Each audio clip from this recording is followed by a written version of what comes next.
Welcome to the ultimate crowdsourced personal finance show. This is your Friday Roundup. You're listening to Choose FI Radio.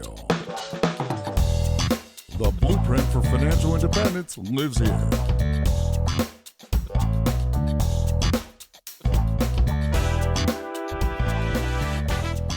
If you're looking to unlock the secrets to financial independence and early retirement, you're in the right place. Stay tuned and join a community of like-minded people who are getting off the hamster wheel and taking control of their lives in the pursuit of financial independence. Choose FI, your home for financial independence online.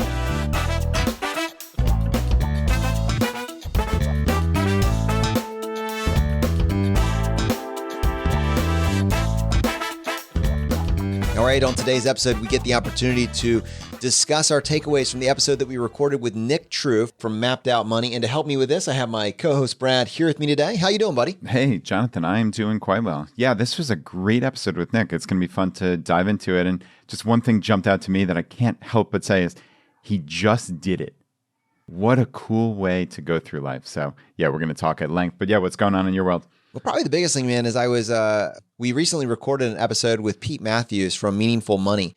One thing that he embedded in that statement that really has just been sitting with me for the last couple of weeks is how he recently went to a financial planning conference where at that conference, they told the audience, which is a room full of financial planners, that they needed to start preparing to be able to talk to people about how to reach financial independence.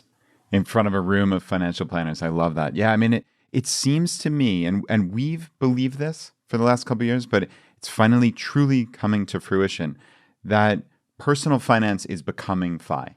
As you say, personal finance is pretty boring. It's usually listicles of what are the top 7 things you could do today to save $2.50. Whereas FI is a framework on life. That's what people are looking for. Yeah, and I think this is really, I wanted to spend a few minutes talking about this. One, the why of this, and two, what it practically means for our community that this is actually out there. So I have like kind of 3 or 4 kind of talking points in mind for this. And the first thing I wanted to start with is what you just talked about, how FI is more than personal finance. Personal finance, I'm not saying you're wrong. I would never call anything a listicle. I'd never do that.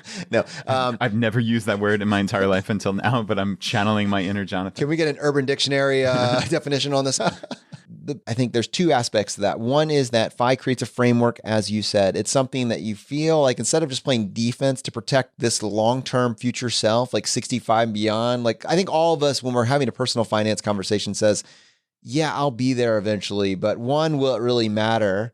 And 2, will it really work? It's all just theory. I think if you can tie it to a framework and if you can tie it to a intermediate time period, visualize making decisions now that your 10-year future self will appreciate, your 5-year future self will appreciate, your next year future self will appreciate.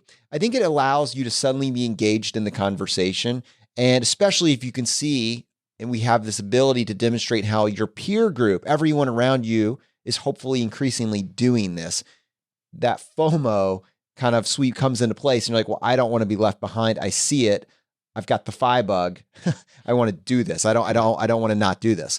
So that's 1.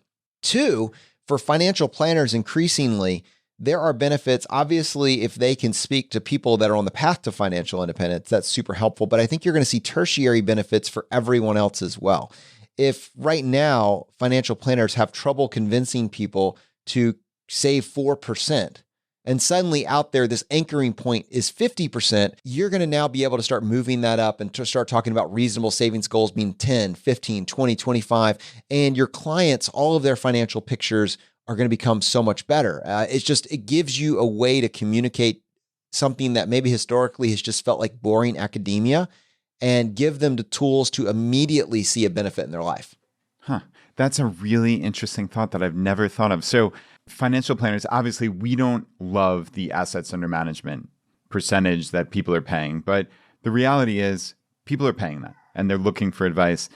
Financial planners are going to do well if their clients are saving 20, 40, 60% of their income as opposed to 1, 2, 5. So that's actually a funny rethink on something that, while in our perfect world, Jonathan, obviously, we would love for people to not pay assets under management. But when you look at an industry, how are they going to succeed? They're going to succeed if their clients are saving 50%. So that's a really funny way to look at it, but it's so true. But it's not all going to be positive for the financial planning industry. This level of exposure that's going to come along with this, as you just pointed, we're not a huge fan of assets under management, especially the incredibly exorbitant ones. There is a reason that the financial planning industry generally feels like they're on the defensive and has a black eye right now, because there are so many sharks in the water. I mean, we have had conversations with financial planners saying the state of our own industry in many cases is very discouraging, knowing who you can talk to, someone that's actually acting with a sole fiduciary responsibility. And then it seems like currently even legislation seems to be pushing back against that to kind of remove that requirement. So what I wanted to get across with this is that in a good way, depending on your perspective, it is going to be more difficult to charge incredibly high, exorbitant assets under management fees that do not compete with the market. That's one. Your clients are going to be more aware of what these fees are actually costing them. The other point that's tied to that is if you are selling high commission products that really are not in your client's best interest, if your structure charges massive front loads on these fees and then forces churn in order to generate additional income, and then on top of that has assets under management fee attached to that as well, as this grows, it's going to be increasingly difficult to justify that. Yeah.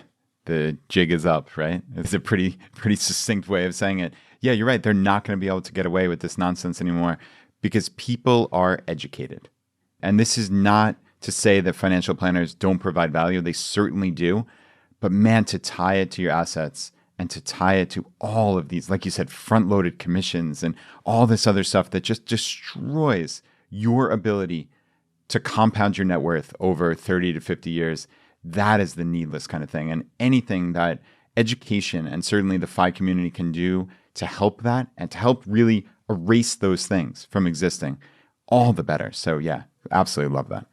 And actually, Brad, what's interesting about that, I was just thinking in terms of the industry financial planning, the longer we are doing what we are doing, the more aware we become of just these models. How does this actually work? And I'm thinking about my teenage self, and I'm curious for you.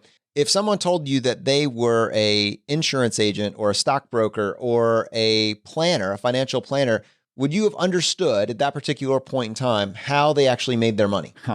As a teenager? No, there's no way. I mean, I would have just off the top of my head assumed that they had some great knowledge of the financial markets and they made money buying and selling stocks. That would have been what I would have thought. Yeah. And I mean, I'm wondering, like, your 25-year-old, your 27-year-old, and for our audience, people that have had planners for years, they have a guy or gal. Do they understand how the person that is representing, helping them with this aspect of their financial life, do they understand how that individual makes money? Because the way that this, you talk about assets under management, that was a totally unfamiliar concept to me. I mean, certainly as recently as a decade ago, but maybe honestly, even more recent than that. I know there are so many people that have planners and have never sent them a check ever. They've never had to pay them anything. And they're just like, well, this guy's just doing me a huge favor. He just wants to see me succeed. And maybe that is the case, but still to not know how that person is getting paid, it's important. I think it's probably worth a conversation, right? Yeah, agree. So if there are two basic ways that it happens, like at its most simple level, when you have a planner, there's two models that I see, and then there's a hybrid of the two. Some planners get paid for what's called assets under management. You have a certain amount of investments with them, and then because they hold that and they manage that money for you, they make a percentage off the top. That percentage may be as low as 0.5%, 0.25%, and can go as high. Well, I would say it goes high in the United States as 2 or 3%. In certain parts of the world, I've heard that it goes as high as 7%. Oh, so goodness. yeah, it goes to outright blatant crime.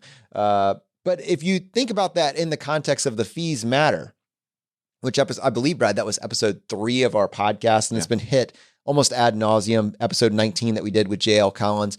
The market has to outperform those fees in order to justify it. And your advisor that's working with you just says, well, I don't charge you anything up front. I just make money when you make money. And I just charge you a 2% assets under management fee. To understand what that means, well, it's just 2%. That means that I'm keeping 98%, but it's 2% every single year. It's 2% regardless of the market goes up or down. And that 2%, if all things being equal, you were to make an extra 2% on your money, Brad, that can take off probably close to 25% of your portfolio by the time that you've reached the end of that investing timeline. I think it's worth coming back and illustrating how important it is to understand how fees work and what it's actually costing you. Just so if you are going to go into a situation where you have an assets under management situation, you're going in eyes wide open. Yeah, agreed. And I just very quickly mocked up 2 scenarios here on a compound interest calculator online. And basically what I set up here was it's a 40-year investing timeline, which is a number that we kind of use generally because we want to foster that long-term mindset. This is not about 3 years or 5 years. It's about 30, 40, 50 years. So I set up 40 years. At the beginning, you're starting with $100,000. And I'm saying that you're going to save roughly $10,000 annually. Okay. That's a fairly reasonable number for someone in the FI community. So I split that up monthly. And I said in my first scenario, we're expecting an 8% annual return. All right. That's just a rough number that we use based on historical averages, but it is just a guess, obviously, but that is the number we use. So that person at the end of 40 years is going to have nearly $5 million. Okay. So this is no fees, no assets under management, nothing. They're going to have $4.97 million. All right. Now, if we just assume, and Jonathan, you use that 2% example. So I lowered the annual return from 8% to 6%. Everything else stays the same. It's a 40-year investing timeline, $100K and $10,000 per year, but invested monthly, of course. They are going to have at the end of that 40 years, $2.67 million. Wow. So it's almost half that you lose over 40 years. I think it's 53% is what you have. So you lose 46+% of your total net worth after 40 years with that seemingly innocuous, oh, it's only 2%. It makes a huge difference. That illustrates the power of how much small differences in this return actually matters, especially when compounded over decades. Time matters and fees matter. So that is as stark an example as you can get. And those are real numbers, right? Yeah, absolutely. Absolutely. And so if you hear the counterpoint to that, well, if you're working with me, I'm going to make you far in excess of whatever you would get if you were just trying to keep up with the market. That would be the one, I'm just, as you work through kind of the logic of this. And so, one, questionable. There's been many bets that have been run, the most famously with Warren Buffett versus the hedge fund managers, where Warren Buffett says, I'm going to just bank on what the index does. And the best of the best hedge fund managers just failed miserably to even come close to competing with this market, over a period of time with fees included. That was a big part of this.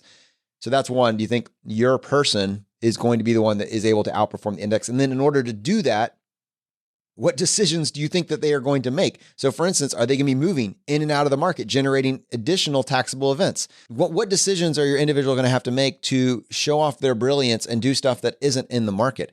And then the final piece of this that I think, and it's valid, is that, well, by having a planner, there's someone that can talk you off the ledge when the market drops by 20%, when the market has, and as a reasonable advice, I do wonder if you're preparing this mindset ahead of time, if that is something that is worth $20,000, $30,000, $40,000 a year. For instance, Brad, how much does my advisor make? Well, if you have $10,000 invested with that advisor, they accept that small of an amount to be an assets under management advisor for you, and they make 2% of that. How much are they making? $200.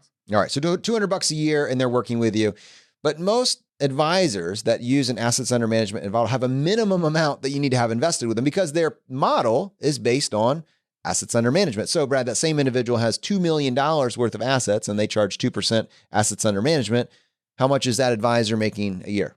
Yeah, that's $40,000. All right. So they're making $40,000 a year.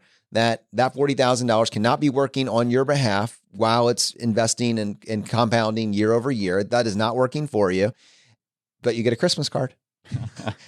All right. But advisors do a lot more than that. I mean, this is not a slam on all advisors. Many advisors also act, they manage your financial life. They help mirror your and your spouse's goals. They help you with estate planning. There's plenty of other tertiary benefits. The other business model that we didn't talk about is a fee-for-service financial planner There are many good ones out there. And then there's also a blend of the two where maybe there is a fee for service with an optional assets under management model. Typically with those, I would imagine that you would see a lower assets under management fee. So what was interesting about this conversation is that while we are not dogmatically saying that you can never use, and we would never recommend an assets under management advisor, I recognize that there are both many managers in our community that have assets under management models that they still continue to feel comfortable with. And there's many people in our community that, even though they are aware of this math, still feel like they're getting significant value from those managers. But I think for our audience listening to this, again, go in eyes wide open. You should not be wondering how your financial planner is making money off you. You should understand what those incentives are and how it works. And then with that in mind, then keep in mind the benefits that you are getting. And if it mirrors up, then I feel like we have successfully achieved what we wanted to achieve with this segment. And Brad, one side of a good financial advisor is one that actually encourages you to ask questions and then teaches you if they can impart their knowledge onto you, and then you still want them to run that level of service for you. We recently saw some feedback from someone in our community. They said, my financial advisor actually told me that I didn't need him anymore. I had graduated past anything that he could offer, and he encouraged me to go and take my funds and move it to a Vanguard index fund. Like that, I was blown away. That's probably a keeper. At its heart, once you get this on autopilot, this is kind of a boring game. You just need to just keep doing what you're doing. These numbers work over intermediate periods of time, but the key is not to do anything crazy. It's to set your goals on autopilot. And then if the market dips, don't run screaming. The plan didn't fail. Rather, the market is on sale. Lean into it. All right, Brad, well, let's go ahead and shift gears here for a second. I'd love to spend a few minutes talking about this episode with Nick True from Mapped Out Money. What I loved about his story is, in many ways, I feel like it resembles aspects of my own life in that I feel like he has designed a future for him and his spouse, and he did that without feeling like he needed to hit 25 times his annual expenses. He has not reached financial independence, but he had fellow employees that have been working in that same job for 25 or 30 years that was waiting until permission from society, waiting until work let him go, waiting until that were just sitting on those dreams. He's an engineer. He reverse engineered it. How can I design that life now? Yeah, this was impressive. And like I said at the outset of the episode, they just did it. Even though they weren't even close to FI, they just did it. And that's really impressive. I love this quote. He said, "It seems weird that we did it, but we just basically looked at what was going on in the world and said, hey, look, it's 2017, 2018. There's this thing called the internet, and we could figure out a way to work remotely. And then we could go travel and do some of these things now before we have kids and before we really get ourselves into a situation where traveling full-time would be extremely difficult." And just what a cool way of looking at life. I mean, they took a step back and they figured out what were their priorities. And even down to the micro of the Airstream. Like he had down to, we wanted to pull this instead of live in it because it would, if one thing breaks down, et cetera, like just the level of thought, like having the cats and the dogs. I mean, that was a priority. So therefore, that changes how you can travel. I think it's essential in life to look at what do you value, what do you prioritize, and how do you move forward based on that information, but especially when a significant other is involved. Communication. I mean, how many times have we talked about this? There's one spouse who's gung-ho about FI and the other who doesn't really know about it or feels a little hesitant or on the defensive, even worse. Almost invariably, our answer is have a discussion, get on the same page. And this even goes back to Nick talking about the honeymoon, that he basically destroyed his honeymoon because of the mentality with which he approached it. And it was because there wasn't that conversation. And I think over the intervening years, though albeit short years since he's only 25, right? But over the intervening years, they have gotten on the same page. And that's taken a lot of time. He said they struggled in those first years to communicate, but clearly they're on the same page now. And what a great place to move forward with a life. Absolutely. And we asked him, what do you think it was that allowed you to have this conversation with us today? Like, what really set you up for it? He said, without a doubt, unequivocally, it was the fact that I did not come out of school with student loan debt. I was not fighting the headwind of massive student loan debt burden. And so obviously when you drill down on that, well, how did you do that? And at first, like as you were starting to answer, I filled in the blank for him, and in my mind, I was like, well, my parents paid for it. That's what, I was very blessed, came from a family, and I was thinking he was going to say my parents paid for it, which isn't necessarily replicable for many of us. But that's not what he said. He said they gave me a mindset. They instilled in me values that I knew that I needed to work hard if I wanted it. And there was some small amount of funding involved, but he said it was going to be on me. So scholarships. I mean, we got to talk about this. We've seen this theme. This is not a new idea. I've heard other people represent this, but he did a great job packaging it together. And I took pretty extensive notes, as I was listening, because I was like, this is going to be an episode that you're going to want to refer friend, a family member, a child to listen to, because there is a lot here. So as I look through the game plan of what he did, it didn't start with college, it started with high school. Get good grades. All right. Well, what do good grades mean? We were talking to Brian Eufinger about what do good grades mean now? I thought it, honestly, Brad, I thought a 3.5. I got a 3.5 and you just laughed at me. Yeah, I remember. You're so cute. That wasn't impressive in 1999. But. Yeah, it was more. It was better. I think you were using your kids' grades now, inflated hyperinflation grade world. But even still, he said a 4.0. He had a 4.0 GPA. I would imagine a 3.8, 3.9 is probably kind of in that same place, but he worked his tail off and he got a very high GPA. Okay, great. From there, step 2. He looked for a low-cost in-state school. Now, this is some that we've heard about, and Brian references as well. And you did this also to a varying degree, although your economics didn't work out quite as well as Nick's. You could go be a small fish in a big pond, find an Ivy League, the best Ivy League school that you could get into, or you could look for a school that has great academics and has a relatively low-cost in-state school where your GPA would shine any higher. Now, I don't know how to do this math even still, but Brian Eufinger, who we could have on the show in a future segment, gave us some tips. And I believe, Brad, check me on this, episode 114 of our podcast, and I'll keep going while you can refer back to that, on how you could identify schools that their GPA requirements weren't as stringent. And it's not, you are not competing with every other single person in the country. You're competing with the kids at your actual school. So if that is the case, then looking at the GPAs and targeting those GPAs is a real thing. And so, Brad, when you look at what he did, he went to that low-cost in-state school because he had the grades, because in this body of students, his grades excelled. He was able to get into the honors program and was able to get a full ride into STEM field. And really, he didn't even stop there. Yeah, no, he certainly didn't. He said every single year he applied for 20 to 30 scholarships, just outside scholarships. This is a guy who, like you said, he already had a full ride. How many people who already were driven up to get a full ride, how many of those would go further than that? I suspect most people would just say, that's good. I'm pretty solid with that. But not Nick. He went for 20 to 30 additional scholarships per year. And as he said, we worked our absolute faces off. What a cool phrase. And while he was talking about high school there, I think it applies to college and it applies to this methodology with which he approached these scholarships. He said that he applied for one. 3 years in a row, they said, nah, we're not really interested. He got nothing, not $1. And in his 4th year, I think he won the national first place of this and got $15,000. A lesson that sticks out to me is stick with something, right? I mean, how many people give up in just the first little face of adversity? Just about everybody. But in this case, not Nick. I have to be honest and say, even if everything else were the same about me and Nick, even if somehow I got a full ride, all this stuff, if I got denied for a scholarship 3 years in a row, I think if I'm being honest, there's close to a 0% chance that I would have applied for it the 4th year.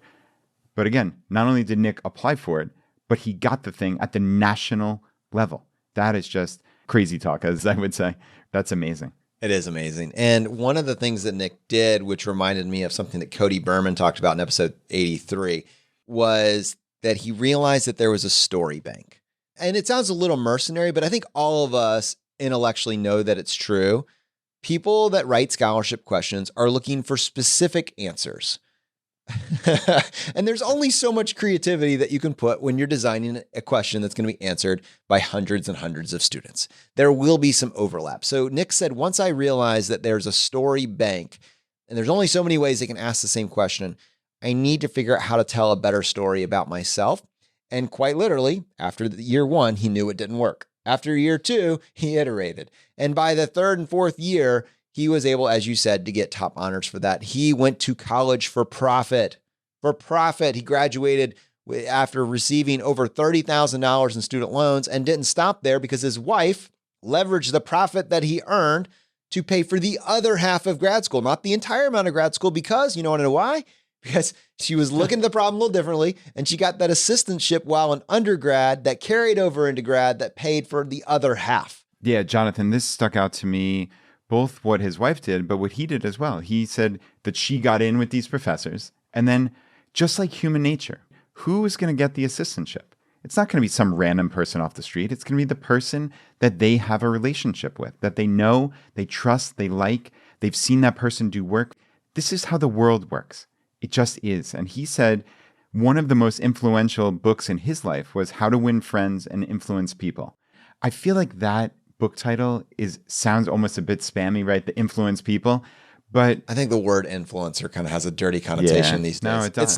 It's not Dale Carnegie's fault. No. But no, I mean, I think like Nick said, it's have a genuine interest in others. And I mean, we've talked about this so many times on the show.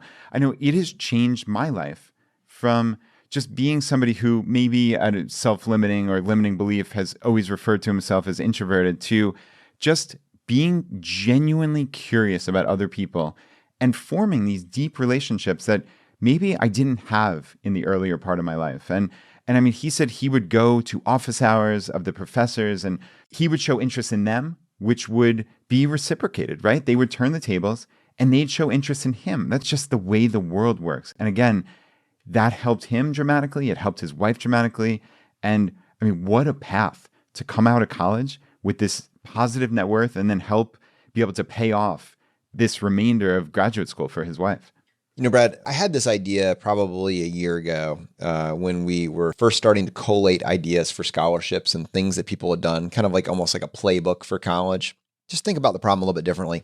And to be honest with you, although we were getting the voicemails, we didn't really have the infrastructure or the resources to really figure out what to do with that information. So I want to do two things it's a 2020 goal. One is I want to encourage listeners, really just raise the flag here. If you have a college story, you have a hack or a technique or a scholarship that you applied for that you just haven't heard us talk about, you haven't heard anybody else talk about, would you please let us know about it either by a voicemail, which you can find at chooseify.com/voicemail, or by telling us your story, chooseify.com/story. You can write it in if you prefer that way as well. Send it to us. For the year 2020, I want to create some resources to put all of these together. And just to show you what's already been talked about, to show you how powerful this is, just this past week with Sonny Burns talking about the DoD Smart Scholarship for STEM fields, Nick talking about this particular honors program where he was able to get a full ride and his playbook for doing scholarships. If you were to talk about the Caddy program that Noah and Becky from Money Metagame. And then we had listeners call in telling us about firefighter scholarships. I mean, just there have been probably 15 or 16 of these types of programs that I had never heard of before that have been highlighted on the show. I want to take that 15 and turn it into 100. And I want to take that 100 and organize it in a way that you could hand this to your kid and give it to them so that our community starts thinking about going to school for profit and having a playbook that doesn't start when they're $60,000 in student loan debt, but is given to them in high school as we're going to work on this together as a family. I think we can do this. And that student loan debt burden doesn't have to be the story, your lost decade. You can start right out the gate, really have that soft landing to build this future for yourself. It would be pretty exciting to see that come together. Yeah, I love it. I mean, just to have that repository, that's what we've talked about since the very first, is crowdsourcing information. Everybody has this little bit of info that can be life-changing, but it's in the silo of their own life. Now we have a way to share this. So yeah, I love that. chooseify.com/voicemail or /story. Some of us are writers. Some of us are talkers. Pick your own adventure here. It's totally fine. Actually, I have a pretty cool announcement here. As you guys know, earlier this year, we welcomed Zach to the show, and he was taking on the role of showrunner, really helping us figure out what this could actually be, just because the sheer amount of information that we were being presented with was just overwhelming. How do we find guests that have an interesting story, have something to add back to the community?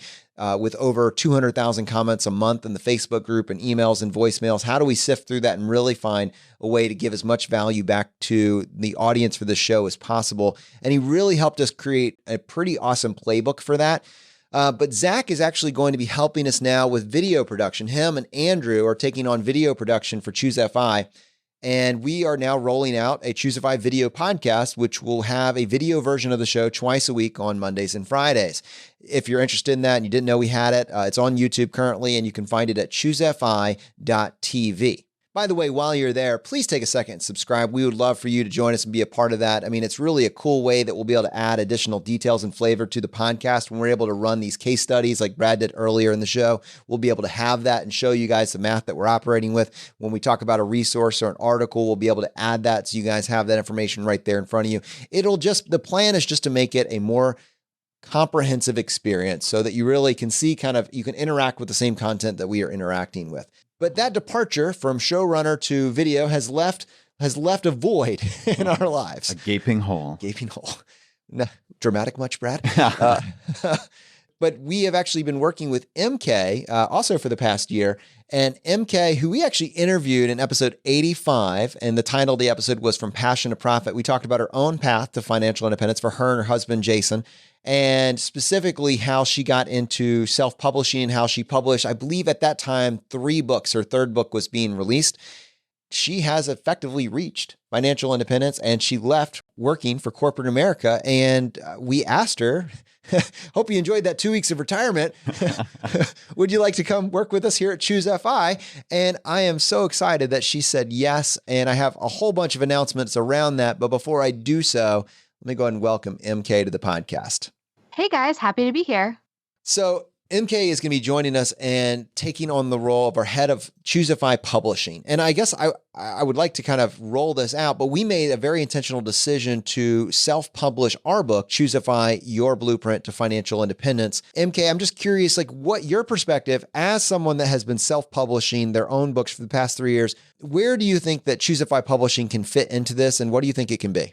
So I was really excited about the concept for Choosify Publishing, and I think this is going to be huge for the community to be able to highlight not only the stories in a leisure reading novel, but instructional workbooks, books that can help people really get to the nitty-gritty of how to help on their financial journey. So whether they're looking for inspiration or mindset or stories that they can look up to or actual technical knowledge, I think we can really help so many people that are currently in the community, and that people who 3 years, 5 years, 10 years from now are looking for this information, they'll be able to find it. And I think that's going to be really great to be able to continue to help people. So Jonathan just mentioned you as our head of publishing, but also is alluding to you being the showrunner as well. So this is really an end to a very short retirement, huh? Absolutely. Why be at rest when you could be super busy? All right. Well, for context there, the showrunner role in my mind ties you to the heartbeat of this community. I mean, you are someone that is looking at everything that is coming on our radar and figuring out how to organize that and put it back into the show in some capacity so it can serve others that are listening afterwards. It's a massive, massive role and responsibility. And frankly, I don't even think we truly understand what it is, what it will be yet, but I'm so excited about how the energy with which you've taken this on. And I think today, we'll have a full-on episode talking about Choosify Publishing in the future. But I didn't want to leave that out. But I think for today, what I want to do with the remainder of this episode is really just kind of give you the floor and let you highlight feedback, comments, and questions from the community. You ready for this? Absolutely. All right. What do you got for us first? Okay, well, first up, going back to the discussion that you were just having about the scholarships and ways to hack college, save on college, avoid student debt, we had a really great voicemail come in from Liz, and she shared 3 really great tips to really help lower that college cost burden. And so she talks about dual enrollment, CLEP testing, and even being a 5th-year senior, which sounded a little interesting. So definitely want to give this one a listen. Hi, Brad and Jonathan. My name is Liz, and I've been listening to the podcast since October, and I've really loved it. This year, my husband and I are working on achieving a 50% savings rate.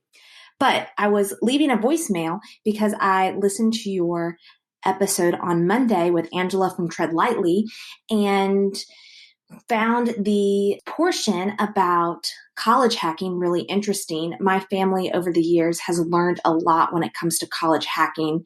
I'm the oldest of 7 kids, and my mom has optimized this process for our family. So I just wanted to give 3 quick hacks that my family has utilized over the years, and my mom is still utilizing with some of my younger siblings. So we were homeschooled, and the first hack that my mom utilized was dual enrollment, and that's where you're a high school student and you take classes at a local college. or a university, and those classes count for both high school and college credit. Now, it's a little bit easier when you're a homeschooled student. However, I definitely had friends in the public school system growing up who also dual enrolled as well. So I know it's possible. But the beauty of this is you get a head start on college, number one. Number two, it's cheaper. The university that I went to, their price per credit hour for high school students was a third of the price than if you were a traditional college student. And then third, if you live in a state that has the lottery scholarship, you can utilize those funds. So it's a great way to get a head start on college. The second hack that my mom is utilizing now with my siblings that I didn't get to take advantage of, but my siblings are now, is doing a 5th year senior. So that's where you stay in high school an extra year. But during that year, my mom is having my siblings do all college classes. So they're doing college classes that are a third of the price per credit hour that the lottery scholarship is paying a good portion of. And they are going to enter into college and really only need 2 to 2.5 years left of classes when they graduate high school. And they're doing it at just a fraction of the cost. I know that homeschooling is becoming more popular among the FI community because of the flexibility that it offers. So even if you want to go live in Ecuador so your kids can learn Spanish for 6 months, your high school student can actually take dual enrollment classes through a university or community college and do it online, which is just fantastic. And then the third college hack that my family has utilized that I was able to take advantage of is CLEP testing, CLEP. And that's where you just study on your own and you take a test and you get college credit. And I don't even remember how much the test is. It might be like $75 or $100, but it's so much cheaper than paying for the college class. And it's just a fraction of the time. I wish I had done it more in college, but I know that I was able to CLEP out of a math class as well as a science class. So because of my dual enrollment in high school and these CLEP tests, I was able to get through college in 3 years instead of 4. There were other things I did along the way, but those are the 3 biggest things that have made an impact in my family's life in keeping the cost of college down. And I just wanted to share it with the community. Thanks. Okay, MK, we need more of those types of voicemails. I'll get right on it. That's awesome. Oh man, Brad, there was so much there, right? I think again, if we were going to be able to put together a playbook for just honestly, this is just as a free resource. I mean, this is just for people in the community, a playbook of these types of information. You're asking, what can I do while I am still in high school before I get to college? What can I do depending on we talked about how Nick crushed the scholarships. This had nothing to do with scholarships. This has to do with readily available programs that are out there if you know what questions to ask. And I'll actually be honest with you. My first thought was, does my local school, does my local area here in Richmond, Virginia, do they have programs like dual enrollment, like whatever? But at the heart of what she said was, this is a location independent play. I mean, if you're homeschooled, you can be anywhere, right? And she was saying how homeschooling is growing in popularity, even in the financial independence community, because people that have got location independence for themselves then quickly realize that they are tethered to the academic school year. And I know in our case, Ed, who we've mentioned many times, him and his family, they are huge proponents of homeschooling, and they did that in large part as a lifestyle play that would allow them to have the flexibility that they really wanted. Yeah. I mean, this type of information is invaluable. I know we're always saying, like, don't beat yourself up about past mistakes, but darn, do I wish I knew this when I was 16. I mean, what a difference it would have made. I mean, jokes aside, what's really essential is that people can hear this information and build a framework for at least how to approach college. My girls might do some or all of this, but even just knowing that it exists gets them so far ahead of the game. It's not even close. Like CLEP testing or getting a third of the price of a credit just by knowing that information. Okay, you mean I can just change the timing of this and get a third of the price? That's a no-brainer when you are presented with it and you know it exists. So yeah, a huge thanks to Liz for calling this in. MK, we talked about Choose FI, the book, Your Blueprint to Financial Independence. I would be curious, like just for our audience that's listening to this that wants to know more, can you provide the release date for that? And then also, I know there is already one book tour stop planned, details on that as well. Absolutely. So the book is available for pre-order now anywhere that you can buy a book. You can pre-order this book right now. You can just go to choosify.com/book. The book will be released on October 1st. So if you've already pre-ordered it, it will show up in your e-reader first thing October 1st when you wake up, or it will be delivered to your door based on whatever shipping you paid for. If you do pre-order and you send in your proof of purchase, you can be part of an exclusive Q&A we're doing with all three authors. So that is Brad, Jonathan, and Chris. So that would be really exciting chance to get behind the scenes, behind the chapters, look at how the book was put together. And we do have a book tour that we are planning. It will be a limited book tour. The first stop will be in Salt Lake City, close to where Chris lives, and that will be Saturday, October 12th at the Sugar House Barnes & Noble in Salt Lake City at 2 p.m. Nice. And I will say that when you set up these book tours, I know recently one of our local admins went into a bookstore in their area and was asking them whether or not they could do a stop at that bookstore. And the bookstore said, well, typically for personal finance books, we just don't really see great levels of attendance, and we don't know if it's really worth our time to do this. And the local admin's response to us in the admin group was, well, they just don't know about our local group. They have no context for this. So, it'd be pretty cool if when we do have these local stops, and they won't be one in every city, but it would be pretty cool that for all the book tours that we are actually able to do and put together, it would be a pretty awesome event to coordinate it around one of the local groups. I know we would absolutely appreciate your support. And I think for that Salt Lake City one, that one will be a lot of fun. So one of our goals with the Friday Roundup is just to acknowledge wins inside the community, but people winning at life, people making decisions that are acting as a forcing function for a life that they can get excited about. Whenever possible, we just want to give shout outs back to the community. So first, MK, we have this shout out that we want to give to Allison. She paid off her mortgage. Yep, she posted a screenshot with her personal information covered that her mortgage is at zero. It is paid off. It was very exciting to see. Congratulations, Allison. Wow. 2,400 likes on our Facebook group for that. That is amazing. Are you serious? That's crazy. Can you imagine the level of memes that were being dropped on that comment? If a meme happens... Or GIFs, right? Is it a GIF, MK? Or how do you say It's technically GIF, but I don't acknowledge that pronunciation. Okay. No. Next, MK, I think we have a shout out to Autumn's son. Absolutely. So Autumn said, my son is in 7th grade in math. They were going over assets, liabilities, net worth, etc. He knew all the answers. All the other kids said, how do you know all this?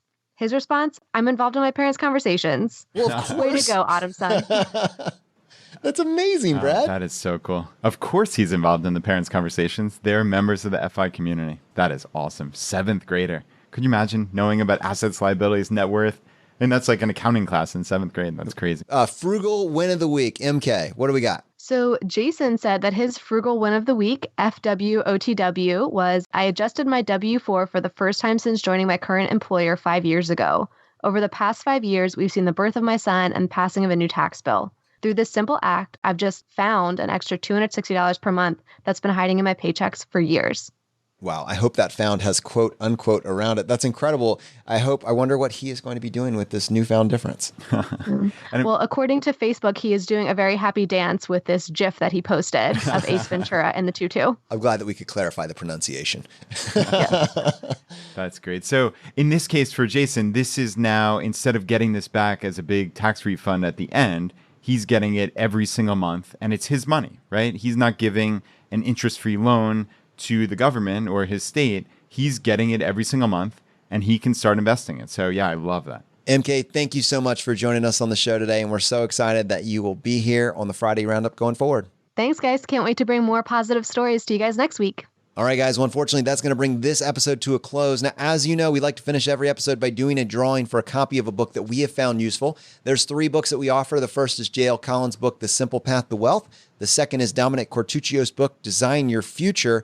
And the third book from Vincent Puglisi, Freelance to Freedom. If you want to enter the drawing, all you need to do is just go to choosify.com/iTunes, follow the instructions there, leave us a short written review, send us an email to feedback@choosify.com, letting us know that you left a review and what screen name you left it under. We give away 1 book for every 5 written reviews that we get, and we announce the winner on the Friday Roundup. Brad, how many winners do we have today? All right, Jonathan, we have 1 winner today, and the winner is Tony. And Tony left this on Stitcher and called Choosify a great motivator.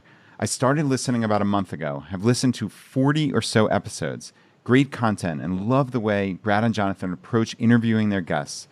Not being the most disciplined person, I love hearing the hacks they discuss and the motivation it provides me. I also have my high school kids listen to some of the relevant material as well. Thanks. All right, my friends, the fire is spreading. We'll see you next time as we continue to go down the road less traveled. You've been listening to Choose FI Radio Podcast, where we help middle-class America build wealth, one life hack at a time.